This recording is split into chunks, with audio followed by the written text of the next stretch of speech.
And, oh, unfortunately for any time, a couple of probes get caught in a probe transfer, and the Vulture's able to get a couple free kills there before the Dragoons are able to clear it up. But he is throwing down a couple of photon cannons around. Well, actually, only one at his bottom right-hand base. Might actually want to throw another one down there just to ward off any sort of Vultures. And now we're seeing Tossgirl's first-person point of view, and she looks like she's doing a good job macroing, not having a ton of resources in the bank or anything, scanning the bottom right. But she is going to throw up a couple more factories here, and she's really going to have to macro up a pretty decent army in order to push out and take and defend her third base if Anytime was to find it, because he'll be able to. He should have shuttles soon, I think, if he decides to. Although if he decides to just stick with observers only and no shuttles, that's also a possibility. In which case, the bottom left-hand base will be safe for quite a while. We do not see any shuttles, so that bottom left-hand base, once it goes up, should be safe for a while. The dropship should have been producing. And now anytime wandering into a minefield, he's got to be careful. One of those mines goes off and does some damage to a lot of Dragoons. He's got to be a little bit more careful with his. He's got to wait for his observers, otherwise he could lose some Dragoons carelessly to mines, which would just be very, very bad for him. And now he's going to try and position this observer where there aren't any turrets, and he's got to be careful. If he can position this turret and position this observer, he should stop moving it and position it around those factories so he can see everything that's being produced and really get a good understanding of her rally point as well. Although it looks like he's just using it for standard scouting information first, and then I really hope he does put it near her rally point, because it doesn't look like her rally point was particularly defended by turrets. And that is always great for a Protoss player when they can do something like that and actually get a full scout on of the military force of the Terran player, which we do see sometimes some great observer placement, and the observer does see the base at the bottom left, so we'll see how Anytime decides to deal with it. He deals with it by throwing down a fourth expansion at the mineral only, at the inside, we'll call it the inside 12? Yeah, sure, we'll call it the inside 12 o'clock base for now.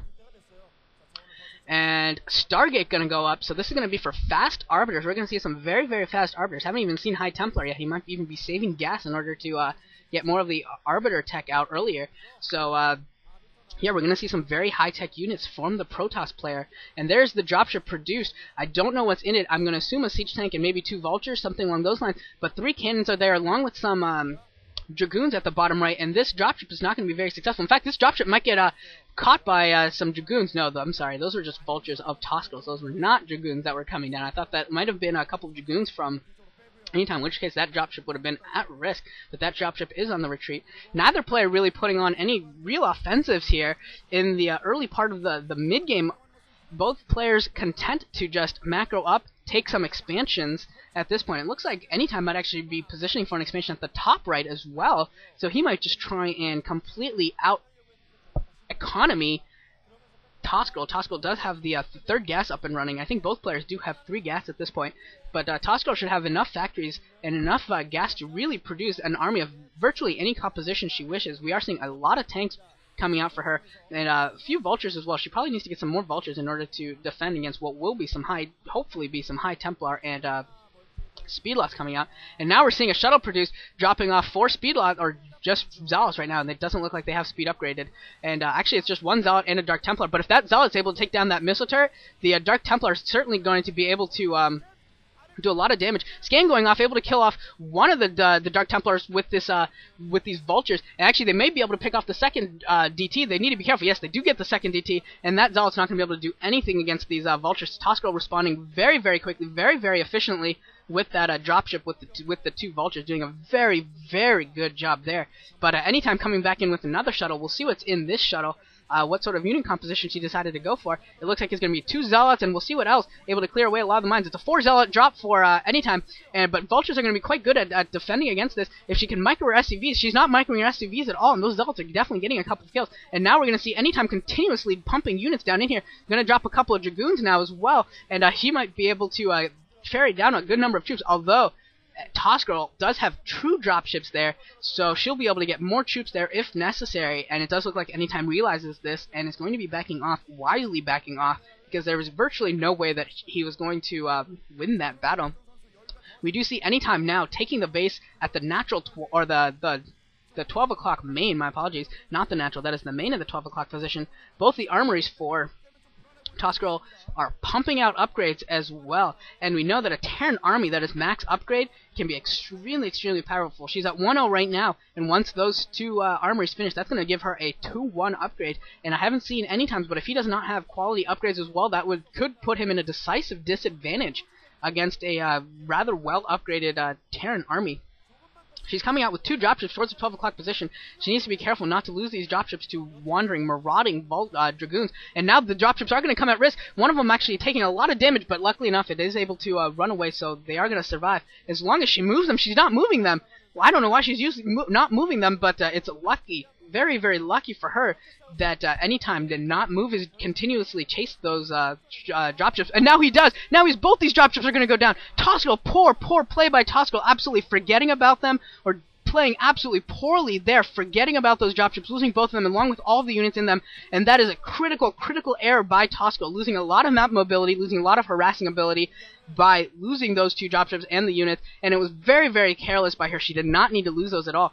And I don't know if she even knows about this Arbiter tech. She should, if she's been scanning the bases of Anytime. She should know that Arbiters are coming and be preparing, but I don't see many turrets, I don't see any Goliaths. It doesn't look like she's particularly concerned about it, even if she does know about it. And we're seeing a lot of gateways being placed at the 12 o'clock position, so that will be a second location from which Anytime can reinforce his troops, which is very, very important when you're facing a Terran push. If they do work towards Anytime's natural expansion and take care of and make that position hard to hold, it will give him an avenue to make a pincer movement. And Anytime needs to be careful against these spider mines. Another spider mine goes off doing some damage to his dragoons. You've got to be very, very careful with these spider mines, otherwise you can lose a significant portion of your army, and in a very economical way for the Terran to take advantage.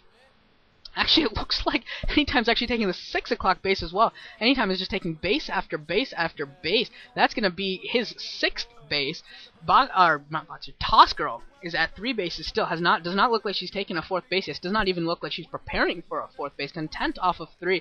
I hope she realizes that Anytime is expanding to this extent and that she needs to do some damage. Otherwise, Anytime's economy is just going to completely destroy her in the long run. But it looked like she might be pushing out now into the middle. Yeah, it does look like she's finally pushing out. She's got the Goliaths and got some side vessels out as well. It's going to be important that she EMPs those Arbiters wherever they are. I actually don't see the Arbiters. Anytime going to move in here. The Vultures mispositioned. The Vultures are not in front of the tanks. The tanks are taking a ton of damage. The Vultures in the back. This is poor play again by Tossgirl. Tossgirl not defending her tanks at all, and actually accidentally dematrixing a Zealot there, I think. At one point it did look like that, and she lost her entire tank force, and Tossgirl is pretty much destroyed here. Tossgirl is pretty much out of this game, even if she somehow manages to hold this off, losing all of those tanks compared to Anytime's massive economy. He's going to be able to reproduce that army so quickly, and Tossgirl is not without a huge oh my lord, Tossgirl critical error in that fight, positioning her Vultures behind the tanks, and the Zealots just got right up to the tanks, no problem at all. The 2 Arbiters for Anytime still sitting at home, not used in that battle at all. Anytime doesn't even need his Arbiter tech to win this game, even though he invested in it. Actually, I take that back. He just went to the bottom left and recalled, and this entire base is going to go down. So Tossgirl is pretty much done now. That command center, if Anytime focus fires on it, is going to go down, and yeah, that command center is going to go down. Its entire bottom left base is down. Tossgirl, I think, might be trying to take she is going to take the base at the inside 6, we'll call it, but I don't think it's going to be enough, and she took the base at the top left, but this is going to be very, very difficult for her to hold against all of these Arbiters and all of the recalls that Anytime can do if he so chooses. Anytime error, not bringing observers with his army, but clearing the mines with just tons of Zealots. Well, maybe not that many Zealots, actually, clearing out the mines with relatively smart number of Zealots. It could have been worse. Good stasis on those 2 tanks. And Tossgirl, GG, she just could not compete with Anytime's economy at that point. Anytime able to macro up a huge force, and Tossgirl had very little to nothing. So Anytime takes the win here, and I think for both these players, it's going to be the last game that we're going to see from them in this tournament. I don't think either of them is going to advance without... I don't think that either of them is going to be able to advance at this point, but it was definitely enjoyable to see Anytime and Tossgirl here in this tournament. Congratulations to both of them, playing pretty darn well, and Anytime waiting for Tossgirl to come out to shake her hand, and then salute the crowd. There she is. There's Tossgirl. And I hope you enjoyed this game. I'll be seeing you in the next game. It should be, let's take a look here. It's going to be Savior and Nada. That should be an excellent game, and I will see you there.